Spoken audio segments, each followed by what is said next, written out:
சென்னை தீவுத்திடலை சுற்றி ஜூன் மாதத்திற்கு பிறகு ஃபார்முலா 4 கார் பந்தயம் நடத்தப்படும் என்று தமிழக அரசு அறிவிப்பு வெளியிட்டிருக்கிறது. விவரங்களை தருகிறார் நம்முடைய செய்தியாளர் ஆனந்த். வணக்கம். இது பற்றிய முழு தகவலை சொல்லலாம். வணக்கம்.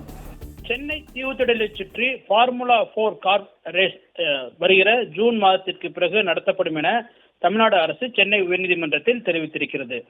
சென்னை தீவுத்திடலை சுற்றி ஃபார்முலா 4 கார் ரேஸ் நடத்த தடை விதிக்க வேண்டும் என கோரி சென்னை உயர்நீதிமன்றத்தில் வழக்கு தொடரப்பட்டது. அந்த மனுவில் கார் பந்தயம் நடத்த அரசு 40 கோடி ரூபாய் செலவு செய்தது தவறு எனவும், சட்ட அனுமதியின்றி இந்த பந்தயம் நடத்தப்படுகிறது எனவும், இந்த பந்தயத்தின் காரணமாக அரசுக்கு எந்த பலனும் அல்லது லாபமும் இல்லை என்பதால் இந்த போட்டிகளுக்கு தடை விதிக்க வேண்டும் எனவும் கோரப்பட்டிருந்தது.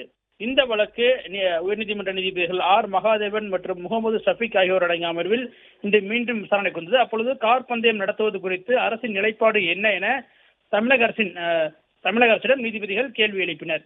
இதற்கு பதிலளித்த அரசின் தலைமை வழக்கறிஞர் PS ராமன், மழை மற்றும் வெள்ளம் காரணமாக கார் பந்தயம் தள்ளி வைக்கப்பட்டிருப்பதாகவும், ஜூன் மாதத்திற்கு பிறகு கார் பந்தயம் நடத்த திட்டமிட்ட இருப்பதாகவும் தெரிவித்தார்.